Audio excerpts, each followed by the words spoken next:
दोस्तों नमस्कार। किसानों ने एक और आंदोलन जीत लिया। जो भारत सरकार किसानों को दिखाना चाहती थी कि ये तो टुकड़े टुकड़े गैंग हैं, इनके साथ तो मेन किसान साथ में है ही नहीं, यानी कि जो एक पटकथा है जो हर आंदोलन को तोड़ने के लिए बीजेपी जारी करती है, उस पटकथा को एक बार फिर से किसानों ने मात दे दी है। घुटने टेक कर हरियाणा की बीजेपी सरकार ने सूरजमुखी फसल की एमएसपी देने का वादा कर लिया है। किसानों के ऊपर, किसान नेताओं के ऊपर जो केस दर्ज किए गए थे, उनको जेल में डाला गया था, उनको भी रिहा करने का निर्णय ले लिया गया। मैं इस तरह का कोई भी इंसिडेंट होता है तभी आपको यही बताता हूँ कि अगर आप बताइए किसी किसान नेता पर पुलिस ने केस दर्ज कर लिया, कोर्ट में उसको पेश कर दिया और फिर जेल भेज दिया, उसको सरकार उन सारे केसों को वापस ले लेती है और सरकार वादा कर लेती है चलिए हम छोड़ देंगे। तो इस देश में जो पुलिस प्रशासन और पुलिस के नाम पर जो जांच होती है और जो पुलिस के द्वारा जो धाराएं लगवाई जाती हैं, वो सब कुछ सरकार के ही कंट्रोल में होता है। पहलवानों के मुद्दों पर आपने देखा, पहलवानों के लिए भी भारत सरकार ने, केंद्रीय खेल मंत्री ने कह दिया कि सारे केस हम पहलवानों के ऊपर से वापस ले लेंगे। तो जांच के नाम पर दिल्ली पुलिस जो पहलवानों के मामले में जांच कर रही है, वो वही करेगी जो भारत सरकार कहेगा। वैसे ही जिस तरह से 13 महीने लगातार किसान बैठे रहे बॉर्डर के ऊपर, 750 से ज़्यादा किसान शहीद हो गए थे, पर आज भी भारतीय जनता पार्टी के लोग ये मानने के लिए तैयार नहीं है कि वो असली किसान थे। मोदी जी से तो बड़ा कोई नेता होगा नहीं भारतीय जनता पार्टी का, देश के प्रधानमंत्री हैं। उन्होंने खुद कह दिया कि देखिए मुझसे गलती होगी, मैं कानून वापस ले रहा हूँ। फिर भी भारतीय जनता पार्टी के लोग, कोई भी किसान अपना हक मांगने के लिए आता है तो पूरे जोर शोर से लग जाते हैं अपने आका को खुश करने के लिए कि देखिए ये तो छोटे मोटे किसान बैठे हैं, हम सबसे ज़्यादा एमएसपी दे रहे हैं। हरियाणा में दूसरे राज्यों से लेकर लोग आ जाएंगे, यहाँ पर ब्लैक मार्केटिंग होगी और उसका भाव कहाँ से दे देगा, हरियाणा कंगाल हो जाएगा। ये तमाम बातें, पर असली बात नहीं बताते हैं कि बीजेपी ही कितने कितने काले कर्मकांड कर कर देश को कंगाल कर रहा है। हरियाणा की बीजेपी सरकार हरियाणा को कंगाल कर रही है। एक बार फिर से किसानों को जब मैं थोड़ा इंसिडेंट आपको पहले का बताना चाहूँगा कि सूरजमुखी फसल को लेकर गुरनाम सिंह चढ़ोनी जो किसान नेता है भारतीय किसान यूनियन चढ़ोनी ग्रुप के, उन्होंने एक पंचायत बुलाई थी कुरुक्षेत्र के शाहबाद में। तो उन्होंने निर्णय लिया था कि अगर सरकार नहीं मानती है, कुछ अल्टीमेटम दिया गया था, सरकार नहीं मानी, उसके बाद उन्होंने मुख्य हाईवे दिल्ली चंडीगढ़ वाला ब्लॉक कर दिया। वो कुछ देर बैठे रहे, बाद में सरकार ने सोचा कि अच्छा ये तो किसान आंदोलन वाला रूप बन जाएगा इसका, तो इसका एक नई पटकथा जो पहलवानों के साथ दिल्ली पुलिस ने अपनाई थी, उसी का इस्तेमाल किया गया। क्या पटकथा बनाई थी? दिल्ली पुलिस ने जब पहलवान वहाँ से संसद की तरफ मार्च करने लगे तो उनके ऊपर झूठी धाराओं में केस दर्ज कर दिया जाए, घसीट कर उनके ऊपर इतनी केस दर्ज कर दिए गए और डिटेंशन में ले लिया गया। ऐसी नौबत आने लगी थी। ब्रजभूषण शरण सिंह तो कहने लगा था कि देखिए अभी अंदर जाएंगे, खुद पहलवान अंदर जाना तो ब्रजभूषण को अंदर था, पर ब्रजभूषण अपने मुख से कह रहा था देखिए पहलवान अंदर जाएंगे। तो दिल्ली पुलिस और भारत सरकार और जांच के नाम पर जो होता है षड्यंत्र, इस देश में पुलिस एक कदम भी सरकार के कहे बगैर नहीं रख सकती। तो जो पहलवानों के साथ किया, उनके ऊपर केस लगाकर झूठे जेल के अंदर डालने की कोशिश की गई, वही पटकथा सेम टू सेम कुरुक्षेत्र में किसानों के साथ की गई, जो कहाँ बैठे थे? दिल्ली चंडीगढ़ हाईवे पर बैठे थे, अपनी मांगों को लेने के लिए, एमएसपी की मांग को लेने के लिए। शाहबाद में किसान नेताओं को ठूस कर जेल में बंद कर दिया गया। मनगढ़ंत धाराएं इनके ऊपर, अटेम्प्ट टू मर्डर टाइप की धाराएं भी लगा दी गई उनके ऊपर। किसानों के व्हीकल फूंक दिए और किसानों के ऊपर ज़बरदस्त लाठीचार्ज किया गया। उसके बाद इनको ये लगने लगा कि देखिए ये हमारा पटकथा पहलवानों के साथ चल गई थी, पहलवानों को हमने ज़बरदस्ती उठा दिया था, धरना ख़त्म कर दिया था, ऐसे ही किसानों के ये आंदोलन है ये भी ख़त्म हो जाएगा। पर भारत सरकार, बीजेपी सरकार और हरियाणा की बीजेपी सरकार भूल गई थी कि इसी किसानों ने, इन्हीं किसानों ने तुम्हारे घुटने टेके थे और 13 महीने दिल्ली के बॉर्डर पर ये डटे रहे थे और अपना हक लेकर वापस गए थे। एक बार फिर से वो कोशिश जो भारतीय जनता पार्टी ने की थी वो नाकाम हुई, क्योंकि किसानों ने ऐलान कर दिया। जिस दिन गुरनाम सिंह चढ़ोनी किसान नेता गिरफ्तार हुए थे, उसी दिन हरियाणा, पंजाब, राजस्थान, उत्तर प्रदेश में जगह जगह पर प्रदर्शन होने लगे थे, रोडों को ब्लॉक किया जाने लगा था। ये आंदोलन धीरे धीरे गति पकड़ता गया और 12 तारीख को एक विशाल सभा कुरुक्षेत्र के पीपली में ही बुलाई गई। इतनी बड़ी संख्या में किसान पहुंचे कि हरियाणा की बीजेपी सरकार की आंखें फटी की फटी रह गई। पूरी कोशिश की, पूरी से पूरी कोशिश की ये करने की कि देखिए ये तो चंद किसान जो राजनीतिक है उनका ये आंदोलन है। पर किसान तो पहले ही भुक्तभोगी हैं। जो टीवी में क्या चल रहा है उसके ऊपर हर किसान, छोटे से लेकर बड़े आदमी तक, गोदी मीडिया से परिचित है और जो बीजेपी के भाड़े के टट्टू है उनसे भी परिचित हैं। तो ये कितने ही भुगते गए, किसानों ने इनकी बात को सीरियस नहीं लिया। माहौल किसानों के अगेंस्ट में बनाने की पूरी कोशिश की गई, बदनाम करने की पूरी कोशिश की गई कि जो सूरजमुखी का एमएसपी मांग रहे हैं, देखिए ये एमएसपी तो इंडिया में सबसे ज़्यादा है, ये विपक्ष का आंदोलन है, ये आंदोलन जीवी इसमें शामिल हो रहे हैं। पर ये चीज़ें किसान पहले ही 13 महीने जब दिल्ली बॉर्डर पर बैठे थे, इनको सुन सुनकर उनके कान पक गए हैं। तो अब की बार जो नया तरीका भारतीय जनता पार्टी ने जो अपनाया था कि जेल में डाल दो, इसके चलते केसों से डर जाएंगे किसान कि तुम्हें भी जेल में डाल दिया जाएगा और भीड़ में शामिल नहीं होंगे, कोई कमेटी या कोई पंचायत या बड़ा आंदोलन बुलाया जाएगा उसमें शामिल नहीं होंगे। पर बैकफुट पर भारतीय जनता पार्टी से जाती हुई दिखी। रिकॉर्ड तोड़ कुरुक्षेत्र के पीपली में भीड़ देखने को मिली साथियों, इतनी बड़ी संख्या में, क्योंकि जो शेड था मंडी का, उस शेड में जितने लोग थे उससे दोगुने मात्रा में लोग बाहर खड़े हुए थे, धूप के अंदर खड़े हुए थे। उसके बाद सरकार को अल्टीमेटम दिया, फिर थोड़ा अल्टीमेटम दिया उसी दिन में 2-2 घंटे करके, पर सरकार की तरफ से कोई जवाब नहीं आया।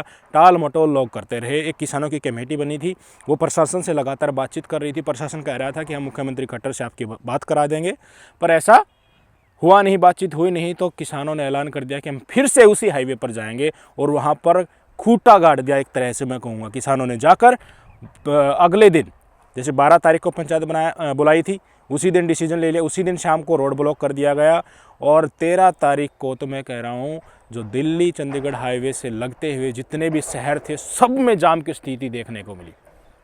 आम लोगों का जीवन अस्त व्यस्त होने लगा। खट्टर सरकार को लगने लगा कि अब और ज़्यादा किसान यहाँ आने वाले हैं इस मोर्चे पर जो हरियाणा की पीपली में ऑर्गेनाइज़ किया गया था। और बड़ा डिसीजन यहाँ पर हो गया कि किसानों ने ऐलान कर दिया कि दिल्ली कूच कर दो, या यहीं से एक फसल ही नहीं, अभी तो सूरजमुखी की मांग रहे हैं, अगर यहाँ से किसानों ने ऐलान कर दिया कि एमएसपी का कानून बनाओ, जिस तरह से 4 काले कानूनों को वापस करा के इन्होंने दम लिया था, ऐसे अगर किसानों ने ऐलान कर दिया कि सारी फसलों पर हमें एमएसपी चाहिए, एमएसपी का कानून बनाओ, और दिल्ली की तरफ कूच कर गए किसान, तो 2024 में जो चुनाव होने वाला है उसमें बड़ा झटका भारतीय जनता पार्टी को लगने वाला था। पर अपना ही थूका बीजेपी के मुंह पर ही आ गिरा। बीजेपी ने जब 12 तारीख को जो ये किसानों के द्वारा बुलाई गई थी पंचायत, इसके बाद जो रोड ब्लॉक किया, उसके ऊपर भारतीय जनता पार्टी ने पुलिस के द्वारा कोई एक्शन नहीं करवाया। पुलिस ने कोई लाठीचार्ज नहीं की, पुलिस ने धरने को भी नहीं उखाड़ा, ज़बरदस्ती बल प्रयोग करने की कोशिश नहीं की। क्यों? क्योंकि बड़ी संख्या में, भारी मात्रा में किसान वहाँ पर आ चुके थे। परमानेंट उन्होंने टेंट वहाँ पर लगा दिए थे, रोड के ऊपर ही उन्होंने पिल्लर गाड़ कर टेंट लगा दिया था। राकेश टिकैत भी वहीं सो रहे थे, दूसरे किसान नेता भी वहीं पर उन्होंने रात बिताई। और अगले दिन सुबह चारों तरफ से और भारी मात्रा में किसान आने वाले थे। बड़ी संख्या में 1-2 दिन का समय और लग जा तो उत्तर प्रदेश से भी किसान आ जाते, पंजाब से भी किसान आ जाते, राजस्थान से भी किसान आ जाते। तो कुरुक्षेत्र का जो एमएसपी का एक फसल को लेकर जो आंदोलन चला था, वो तमाम फसलों को लेकर किसानों का एक बड़ा स्वरूप आंदोलन के रूप में ले सकता था, जिससे भारतीय जनता पार्टी थर-थर काँपती है। उनका मुखिया, बीजेपी का जो सबसे बड़ा नेता है, प्रधानमंत्री मोदी जी हैं, उन्होंने ही काले कानून माफ़ी मांगकर अगर वापस लिए, तो आप अंदाज़ा लगा सकते हैं कि आज किसानों से ये भारतीय जनता पार्टी की सरकार कितना खौफ खाती है।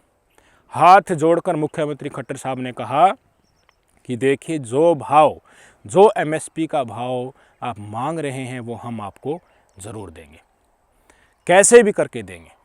5,000 का भाव आपको देंगे, 1,000 रुपये का भावांतर आपको देंगे, और 400 रुपये और बच गए। 5 और 1,000 6,000 रुपये, 6400 रुपये एमएसपी था जब ये आंदोलन की मांग थी उस समय पर। अब तो थोड़ा उसको बढ़ा दिया गया है, तो 6400 की ही मांग थी किसानों की। तो 400 रुपये जो बचे उनको भी किसी न किसी तरह से एडजस्ट कर देंगे, ये हरियाणा सरकार ने कहा। हरियाणा सरकार ने ये भी कहा कि किसानों के ऊपर जो आंदोलन जब वो कर रहे थे, तो ये केस जो हमने दर्ज किए हैं, जो कुरुक्षेत्र में वो रोड पर बैठे थे, गुरनाम सिंह चढ़ोनी और दूसरे किसान नेता, और जो प्रॉपर्टी का किसानों की नुकसान उन्होंने पुलिस ने किया है, डीसी भी आया और एसपी भी आया। दोनों ने कहा है कि हम सारे तो केस वापस ले लेंगे, नेताओं को छोड़ देंगे, और जो नुकसान किसानों को है उसकी भरपाई भी करेंगे। डीसी ने मुख्यमंत्री का आदेश पढ़ा कि एमएसपी आपको पूरी की पूरी देंगे। वाकई आप ध्यान कीजिए, पहली जीत एमएसपी की यही है किसानों की। सीधी बात किसानों को और किसान वर्ग को और इनसे जुड़े लोगों को समझ आ गई है कि वोट की चोट अगर जितनी जोर से भारतीय जनता पार्टी को मारोगे उतनी जल्दी तुम्हारी मांग मानी जाएंगे। चुनाव नज़दीक है, हरियाणा में बीजेपी का पत्ता कट होने वाला है, तो कहीं पूरी तरह से सुपड़ा साफ न हो जाए, इसी कारण ये निर्णय लिया गया है। 2024 के चुनाव में आपको पता है 2019 के लोकसभा चुनाव में 10 की 10 सीटें हरियाणा से बीजेपी को दी गई थी। अगर उन सीटों में से ये मान लीजिए 4-5 सीटें भी घट जाती हैं तो वैसे ही सिचुएशन काफ़ी कॉम्प्लेक्सिटी की 2024 के लोकसभा चुनाव की बनी हुई है भारतीय जनता पार्टी के लिए, तो एक एक सीट पर इनकी वाट लग जाएगी। तो इसी कारण अब ये सोच रहे हैं कि कुछ भी हो जाओ किसानों को नाराज़ नहीं करना है। पर हरियाणा के क्षेत्रीय मुद्दे इतने ज़्यादा गंभीर हैं, कर्नाटक से भी बुरा हाल भारतीय जनता पार्टी का हरियाणा के विधानसभा चुनाव में होने वाले हैं। लोकसभा का मैं जिक्र नहीं कर रहा हूँ क्योंकि लोकसभा में राष्ट्रीय मुद्दे हावी होते हैं। जो मुद्दे मोदी सरकार लेकर चल रही है वो कहीं ना कहीं, मेरा मानना है क्योंकि मैं फील्ड में हरियाणा में घूमता हूँ, वो किसी न किसी तरह से समाज में समाहित हुए हैं। पीछे की सरकार को इस सरकार से कंपेयर कर रहे हैं, तो कहीं ना कहीं बीजेपी का ही वेटेज केंद्र सरकार में ज़्यादा लग रहा है। वो एक व्यक्ति की छवि को लेकर नहीं, मुद्दों के ऊपर मैं ये बात कर रहा हूँ। तो असली रिजल्ट आपको देखने को कब मिलेगा? हरियाणा का जो विधानसभा चुनाव होगा वो। वापस किसानों के मुद्दों पर लौटते हैं। किसानों ने, मैं आपको बता दूं कि पहली लड़ाई एमएसपी की जीत ली है।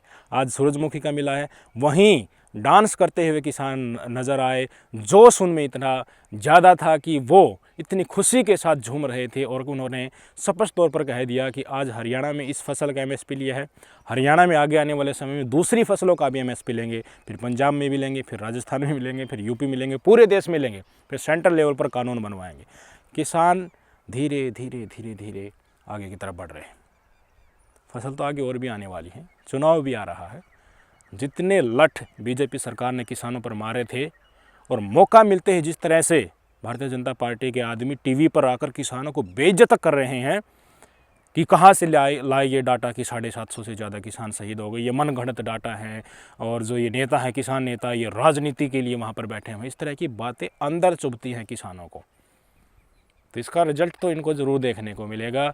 कब देखने, अपनी मांगे, अब किसान भी देखो इन्वायरमेंट के हिसाब से बहुत सियाने हो गए हैं, तो किसान अपनी मांगों को तभी उठा रहे हैं जब चुनाव नज़दीक है। और चुनाव की चोट, चुनाव वोट की चोट ही भारतीय जनता पार्टी के लिए असली मर्ज है। 2024 से पहले, लोकसभा चुनाव उससे पहले अब देखना क्या क्या होगा। जिसको अपनी मांग मनवानी है, उसमें जिसमें हिम्मत है वो मनवा सकता है। जिसको मुर्दा रहने की आदत पड़ गई है, जो घर से निकलने के लिए बिल्कुल भी इच्छुक नहीं है, उनको चाहे पड़े पड़े किसी भी तरह से वहीं पर घर पर ही सड़ना पड़े, वो अगर सड़ने के लिए मजबूर है, उनमें एकता नहीं है किसी ग्रुप में, तो वो तो अपनी मांग तो मनवा नहीं सकता। किसानों में एकता थी, इन्होंने अपनी मांग भी मनवा ली। पहलवानी भी निश्चय ही जीतेंगे। उन्होंने जो काफ़ी कुछ फेडरेशन को लेकर मांग की थी वो मांगे लगभग मान ली हैं।